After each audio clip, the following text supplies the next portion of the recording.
छत्तीसगढ़ के पूर्व मुख्यमंत्री भूपेश बघेल और उनके बेटे चैतन्य बघेल के कई ठिकानों पर ईडी ने छापेमारी की है।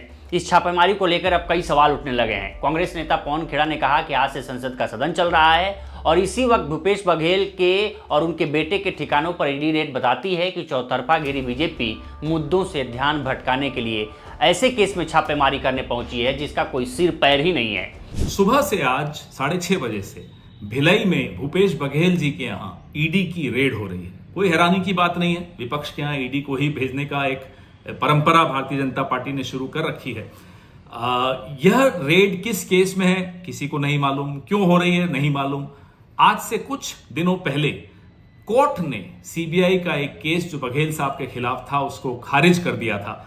कोई केस बघेल साहब के खिलाफ अभी नहीं है, लेकिन फिर भी आज ईडी की रेड उनके यहां हो रही है। हो सकता है आज संसद का सत्र शुरू हो रहा है, सब बीजेपी को जो चारों तरफ से घिरी हुई है उन्हें एक डिस्ट्रैक्शन चाहिए, ध्यान हटाना है, हेडलाइंस बदलनी है। ये उसी का एक षड्यंत्र बिल्कुल संभव है।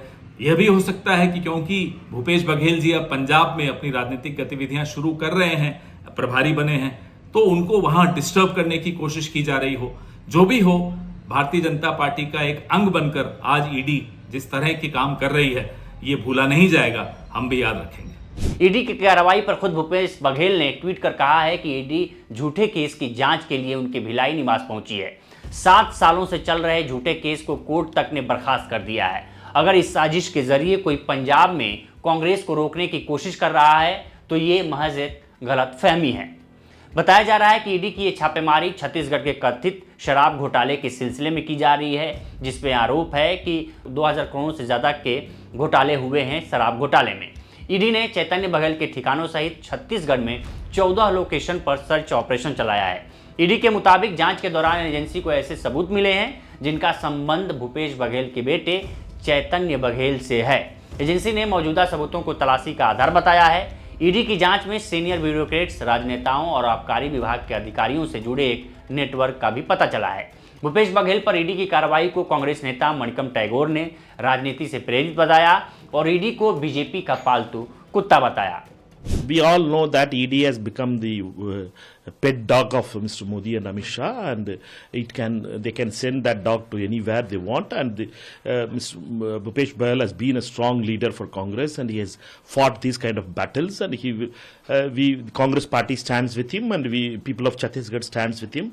We all know that this kind of fake action, fake narratives being built by BJP and the RSS will be defeated, and people of Chhattisgarh will also knows that the truth is different, and the narrative which they are trying to build is a wrong narrative. And Bhupesh Baghel ji is a leader who has come from backward class, and he has grown from the rank and file of the Congress party.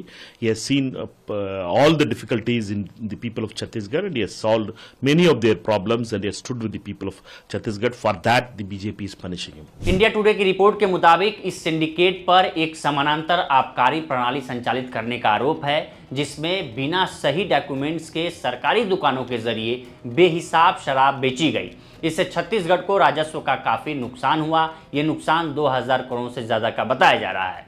कथित तौर पर इस system में अवैध शराब की बिक्री को सुविधाजनक बनाने के लिए डुप्लीकेट होलोग्राम और बोतलों का इस्तेमाल भी शामिल था। ईडी ने जुलाई 2023 में अभियोजन शिकायत दर्ज की, जिसमें रायपुर के मेयर एजाज ढेबर के भाई अनवर ढेबर, पूर्व IAS अधिकारी अनिल टुटेजा और छत्तीसगढ़ राज्य विपणन निगम लिमिटेड के प्रबंध निदेशक अरुणपति त्रिपाठी जैसे प्रमुख व्यक्तियों का नाम शामिल था।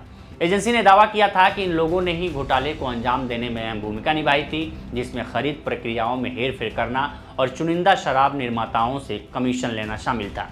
कथित घोटाले के मामले में एक्शन लेते हुए एजेंसी ने व्यापारियों और पूर्व ब्यूरोक्रेट सहित अलग अलग आरोपियों से जुड़े करीब 205.49 करोड़ रुपए की संपत्ति जब्त की है।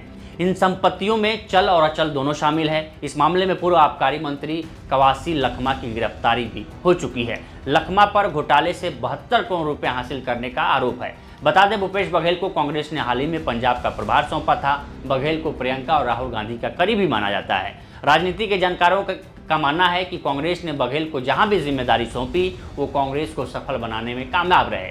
हिमाचल चुनाव में कांग्रेस की जीत में भूपेश बघेल की बड़ी भूमिका रही। ऐसे ही यूपी कांग्रेस के जनाधार को मजबूत करने में भी भूपेश बघेल की मेहनत को सराहा जाता है। कांग्रेस ने पंजाब को भूपेश बघेल के हाथों में सौंपा है।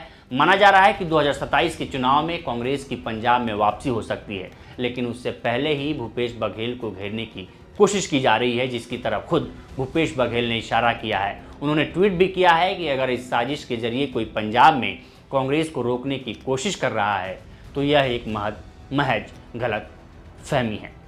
तो फिलहाल इस वीडियो में इतना ही। इस पर आपकी क्या राय है हमें कमेंट कर सेक्शन में ज़रूर बताएं। बाकी देश दुनिया की तमाम खबरों के लिए बने रहें लोकमत हिंदी के साथ। नमस्कार।